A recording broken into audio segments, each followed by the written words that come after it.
Ok, on continue avec Jack Bogle. Jack Bogle, qui fait partie également des meilleurs investisseurs.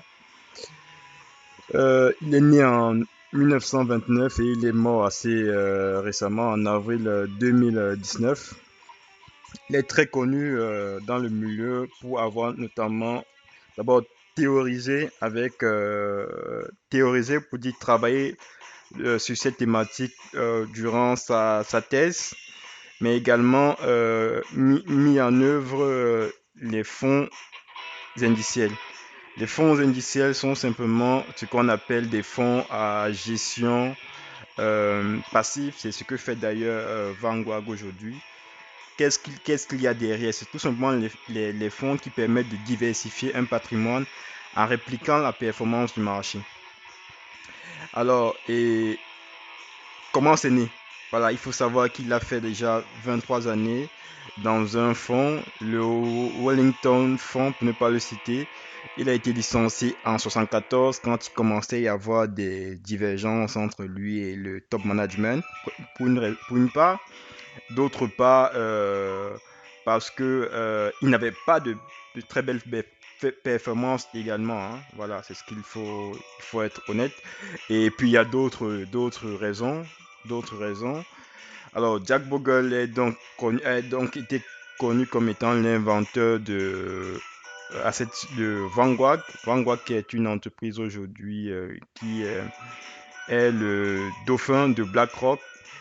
À eux trois, ils occupent, c'est-à-dire BlackRock d'une part, qui gère un peu plus de 9 000 milliards d'actifs. Vous avez Vanguard qui gère plus de 6 000 milliards et vous avez State Street. Ce sont les grosses entreprises de gestion d'actifs. Aujourd'hui, Jack Bogle n'est plus. Cela dit, on a une représentation de son portefeuille avant qu'il ne décède. Il investissait 60% dans les produits indiciels de type USA, Stock Market, 20% dans les produits indiciels de type All US, donc c'est-à-dire dans tous les All US Bond Market, et les derniers 20%, c'est dans les produits indiciels de type international. Voilà. Et pour ce qui est de la philosophie de Jack Bogle, il disait généralement trois choses. La première chose, c'est que il faut toujours et toujours répartir l'actif ou les actifs en fonction de votre tolérance au risque et de vos objectifs. Nous avons plus que parlé des objectifs tout au long de cette session. Nous avons parlé des objectifs, nous avons parlé de la tolérance au risque.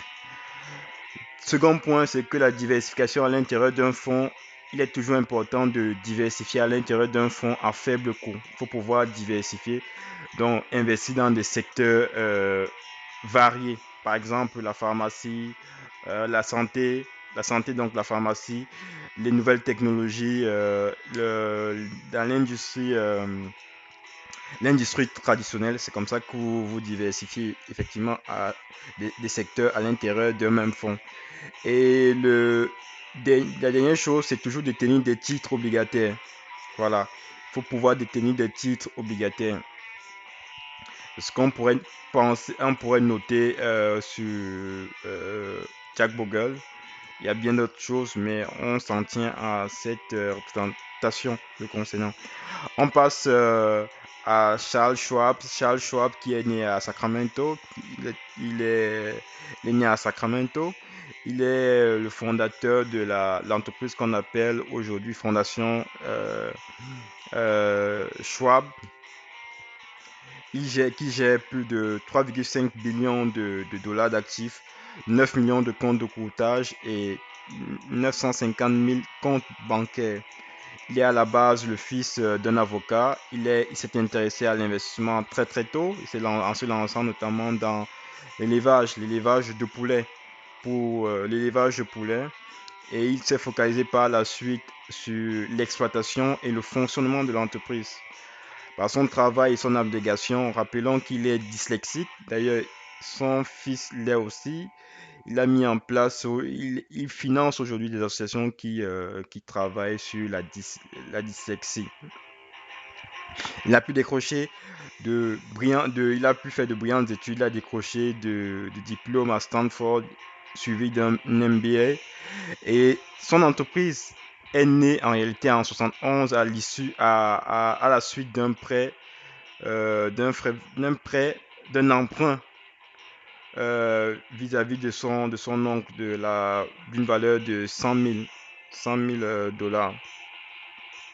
Qu'est-ce qu'il faut encore noter sur, sur Charles Schwab? C'est qu'il a commencé à facturer la moitié de ce qu'il faisait, de ce que faisaient les courtiers à service complet après une réglementation de la SEC, c'est l'autorité des marchés simplement aux États-Unis. C'est ce que nous on appelle ici l'AMF, l'autorité des marchés financiers. Aux États-Unis, on l'appelle la SEC.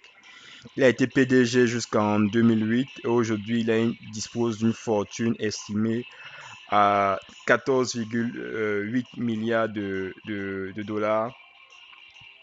C'est quelqu'un qui est très connu parce qu'il est le pionnier de la vente à escompte de titres de participation. Et il nous gratifie avec trois points également, comme ses prédécesseurs. Pour lui, il faudrait avant tout avoir une bonne éducation qui pourra nous servir sur le marché de l'emploi.